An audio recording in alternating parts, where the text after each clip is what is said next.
गांव की भूतिया हवेली। गांव के आखिरी कोने में एक पुरानी हवेली खड़ी थी। वहां की हवा में एक अजीब सी गोस्सी और खौफ था। गांव वाले कहते थे कि हवेली में रात को अजीब आवाजें आती हैं, जैसे किसी की चीखें और दरवाजों की खटखटाहट।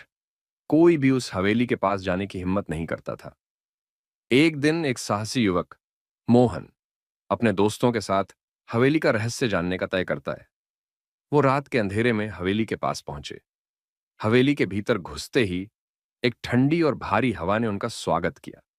जैसे जैसे वो अंदर बढ़े, उन्हें सामने किसी की परछाई दिखाई दी, जो अचानक गायब हो गई।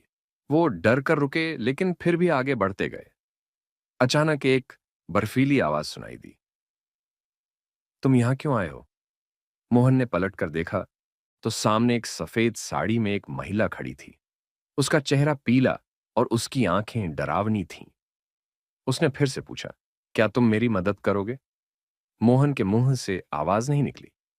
महिला ने उसे बताया कि वो हवेली की पहली मालकिन थी, जिसे यहां के लोगों ने धोखा देकर मारा था।